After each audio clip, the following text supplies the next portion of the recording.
আমি শর্ট ভিডিওর মাধ্যমে কম বেশি সবাইকে দেখিয়েছিলাম সেই বি গ্রেড বা দাহং ভ্যারাইটি। তো অনেকে লং ভিডিওর মাধ্যমে বিস্তারিত আলোচনা করতে বলেছিল এবং ভ্যারাইটির আপডেট দিতে বলেছিল। তো তার জন্য আজকের আমার ভিডিও। আলোচনার শুরুতে বলে দিই, ফলটি কিন্তু এক নজরে ভালো করে খেয়াল করে দেখবেন। দেখতে পাচ্ছেন বন্ধুরা, এই সেই বি গ্রেড বা বি গ্রেড 3 বলে থাকে অনেকে, বা সেই দাহং। ভালো করে দেখুন, এটি কিন্তু পুরো রাউন্ড।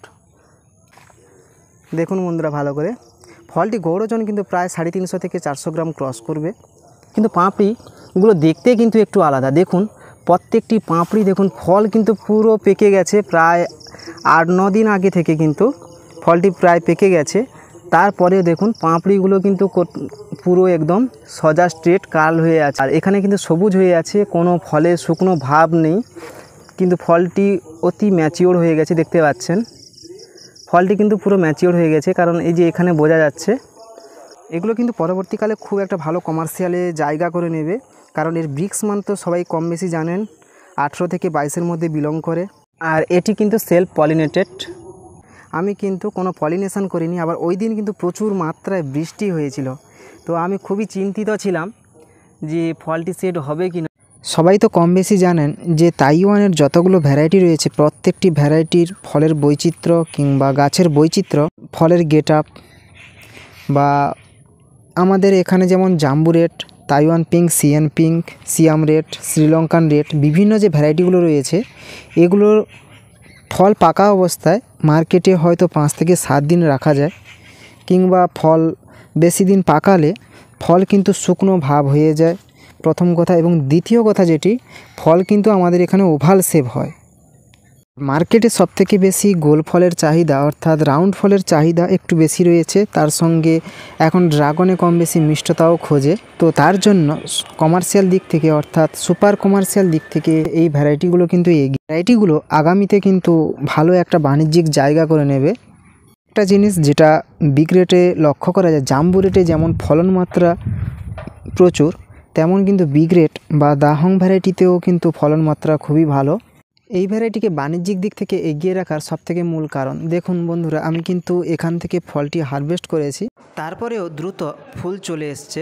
আর বিগ ম্যাক এবং নিউজিল্যান্ড 2, এ দুটো ভ্যারাইটিও কিন্তু খুবই ভালো রেজাল্ট পাওয়া গিয়েছে। আমার বাগানে ফুল কিন্তু এখনও আসেনি, কিন্তু অন্যদের বাগানে আমি দেখেছি কিংবা আপডেটও পেয়েছি, দুটো ভ্যারাইটিতে কিন্তু রেজাল্ট ভালো পাওয়া গিয়েছে। তবে বিগ ম্যাক ফলটা রাউন্ড নয়, কিছুটা ওভাল শেপের ফল হয় এবং খুবই বড় হয়। নিউজিল্যান্ড 2 কিন্তু দেখতে খুবই অদ্ভুত এবং খুবই সুন্দর ফলটা।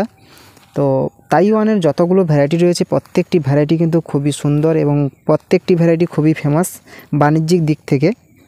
যেহেতু কন্টিনিউ বৃষ্টি হচ্ছে কম বেশি, তো তার জন্য পরিচর্যা সংক্রান্ত এখন আলোচনা করব না। আর দেখতে পাচ্ছেন আমার কিন্তু প্রত্যেকটি ডালে ফলে ভর্তি। দেখুন প্রত্যেকটি ডালে ফল, আবার কোথাও ফুলের সম্ভার রয়েছে। বলতে বলতে প্রায় আর হয়তো 1 লট হয়তো ফুল পাওয়া যেতে পারে। তো এই মুহূর্তে দেখতে পাচ্ছেন প্রত্যেকটি ডালে কিন্তু ফুল এবং ফলে ভর্তি। তো আমি যে পরিচর্যাগুলো আপনাদের বলেছিলাম বা আমি যেগুলো তুলে ধরেছিলাম, তার রেজাল্ট দেখুন বন্ধুরা, প্রত্যেকটি জায়গায় ফুলে ফলে ভর্তি। দেখতে পাচ্ছেন শুধু একটি লাইন নয়, আমি আবার একটি লাইন দেখাচ্ছি। দেখুন এই লাইনেও দেখুন প্রত্যেকটি ডালে কিন্তু ফল রয়েছে। দেখতে পাচ্ছেন বন্ধুরা, এই আগস্ট মাসের শেষের দিকে পরের লটেও এরকম প্রচুর মাত্রায় ফুল ফল আনবেন কিভাবে, তা নিয়ে পরিচর্যা সংক্রান্ত কিন্তু আলোচনা করব। আর ভিডিওর শেষে একটা কথা আমি আলোচনা করে নিই, অনেকে কিন্তু আমার ঠিকানা জানতে চেয়েছিল। তো আমার ঠিকানা রয়েছে নন্দীগ্রাম, পূর্ব মেদিনীপুর, ওয়েস্ট বেঙ্গল। তো আমার ঠিকানা। ভিডিওটি শেষ পর্যন্ত দেখার জন্য সবাইকে অসংখ্য অসংখ্য ধন্যবাদ। দেখা হবে আবার পরবর্তী ভিডিওতে। সবাই ভালো থাকবেন। আজ এই পর্যন্ত।